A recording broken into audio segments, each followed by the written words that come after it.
യാതൊരുവിധ നിയന്ത്രണവുമില്ലാതെയാണ് അന്യസംസ്ഥാന തൊഴിലാളികൾ എന്ന വ്യാജേന ബംഗ്ലാദേശിൽ നിന്നും മറ്റും പല വേഷത്തിൽ അന്യസംസ്ഥാന തൊഴിലാളികൾ കേരളത്തിലേക്ക് യാതൊരുവിധ നിയന്ത്രണവുമില്ലാതെയാണ് വന്നുകൊണ്ടിരിക്കുന്നത്. ഓരോ ദിവസവും റെയിൽവേ സ്റ്റേഷനിലും മറ്റും ലക്ഷക്കണക്കിന് തൊഴിലാളികളുടെ വേഷത്തിൽ ഭീകരവാദികളും കേരളത്തിലേക്ക് വരുന്നുണ്ട് എന്നാണ് റിപ്പോർട്ടുകൾ, അടിസ്ഥാനപരമല്ലാത്ത റിപ്പോർട്ടുകൾ പുറത്തു വരുന്നത്. ഇപ്പോൾ വരുന്ന പുതിയ റിപ്പോർട്ട് അനധികൃതമായി അന്യസംസ്ഥാന തൊഴിലാളികൾ കേരളത്തിൽ സമാന്തര ടെലിഫോൺ എക്സ്ചേഞ്ചുകൾ പ്രവർത്തിച്ചു എന്നതാണ്. ഈ ടെലിഫോൺ എക്സ്ചേഞ്ചുകൾ മുഖേന പുറത്തു നിന്നുള്ള സിം കാർഡുകൾ സംഘടിപ്പിക്കുകയും അതുവെച്ച് സമാന്തരമായി കേരളത്തിൽ പലയിടങ്ങളിലായി ടെലിഫോൺ എക്സ്ചേഞ്ചുകൾ പ്രവർത്തിക്കുകയും ഈ ടെലിഫോൺ എക്സ്ചേഞ്ച് വഴി ഏറ്റവും കൂടുതൽ കോളുകൾ ചെയ്തിരിക്കുന്നത് അന്യസംസ്ഥാന തൊഴിലാളികൾ എന്ന വ്യാജേന കേരളത്തിലെത്തിയിട്ടുള്ള ബംഗ്ലാദേശികളാണ് എന്ന റിപ്പോർട്ടുകളാണ് ഇപ്പോൾ NIA പുറത്തുവിടുന്നത്. ഇത് വൻ രാജ്യസുരക്ഷയ്ക്ക്, രാജ്യത്തിൻ്റെ ഐക്യത്തിനും അഖണ്ഡതയ്ക്കും വൻ വെല്ലുവിളിയാണ് എന്ന് തന്നെയാണ് നിഗമനം. കേരളത്തിൽ ക്രമാതീതമായി അന്യസംസ്ഥാന തൊഴിലാളികളുടെ എണ്ണം വർദ്ധിച്ചു വരുന്ന സാഹചര്യത്തിൽ ആശങ്ക ഉളവാക്കുന്ന റിപ്പോർട്ടുകളാണ് NIA പുറത്തുവിട്ടിരിക്കുന്നത്.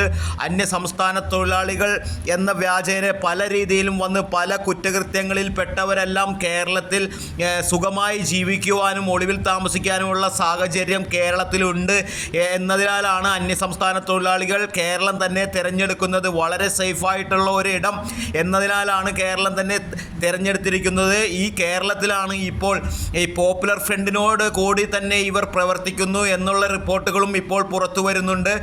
കാരണം തീവ്രവാദ സംഘടന എന്ന മുദ്ര കുത്തി ബാൻ ചെയ്ത പോപ്പുലർ ഫ്രണ്ടിൻ്റെ ഘടകങ്ങൾ ഇപ്പോഴും പ്രവർത്തിക്കുന്നുണ്ടെന്നും ആ പ്രവർത്തിക്കുന്ന ഘടകങ്ങളിലൂടെ ഈ അന്യസംസ്ഥാന തൊഴിലാളികൾ എന്ന വ്യാജേന വരുന്ന ഭീകരവാദികൾ ആണ് ഈ ടെലിഫോൺ എക്സ്ചേഞ്ചിന് പിന്നിലെന്നും NIA പറയുന്നു. ഇതിനോടനുബന്ധിച്ചുള്ള കേസുകളെല്ലാം തന്നെ അന്വേഷിക്കാൻ ഒരുങ്ങുകയാണ് നിലവിൽ NIA. കേരളത്തിൽ സമാന്തര ടെലിഫോൺ എക്സ്ചേഞ്ചുമായി ബന്ധപ്പെട്ട് 17 സ്റ്റേഷനുകളും മറ്റുമായി രജിസ്റ്റർ ചെയ്ത 20ഓളം കേസുകൾ ഇനി NIA ഏറ്റെടുത്ത് അന്വേഷിക്കും എന്ന റിപ്പോർട്ടുകളാണ് പുറത്തു വരുന്നത്. ഈ സമാന്തര ടെലിഫോൺ എക്സ്ചേഞ്ചുകൾ മുഖേന ഏറ്റവും കൂടുതൽ കോള് ചെയ്തുകൊണ്ടിരിക്കുന്നത് ബംഗ്ലാദേശിൽ നിന്നും വരുന്ന തീവ്രവാദികൾ, അന്യസംസ്ഥാന തൊഴിലാളികൾ എന്ന വ്യാജേന കേരളത്തിലെത്തിയ തീവ്രവാദികളാണ് ഏറ്റവും കൂടുതൽ കോള് ചെയ്തിരിക്കുന്നത്. കോളുകൾ പോയിരിക്കുന്നതും മറ്റും ബംഗ്ലാദേശിലേക്കും പാകിസ്ഥാനിലേക്കുമാണ് എന്നതാണ് ഞെട്ടിക്കുന്ന വിവരങ്ങളാണ് ഇപ്പോൾ പുറത്തു വരുന്നത്. അനധികൃതമായി തന്നെ ബംഗ്ലാദേശിൽ നിന്നും ഒരുപാട് തീവ്രവാദികൾ ഇന്ത്യയിലേക്ക് കടന്നിട്ടുണ്ടെന്നും സുരക്ഷിത താവളമെന്നോണം കേരളത്തിൽ അഭയം പ്രാപിച്ചിട്ടുണ്ടെന്നും അന്യസംസ്ഥാന തൊഴിലാളികളുടെ ഇടയിൽ ഇവരെ തിരിച്ചറിയാൻ ബുദ്ധിമുട്ടാണ് എന്നുള്ളതും അന്വേഷണ ഏജൻസിയെ കൊടുക്കുന്നു. വിശദമായ അന്വേഷണം തന്നെ നടത്തി ഇവരെ തിരിച്ചറിയുവാനും രാജ്യസുരക്ഷ വീണ്ടെടുക്കുവാനും തന്നെയുള്ള ശ്രമങ്ങളാണ് ഇപ്പോൾ NIAയുടെയും സർക്കാരിൻ്റെയും ഭാഗത്തു നിന്നും ഉണ്ടാവുന്നത്.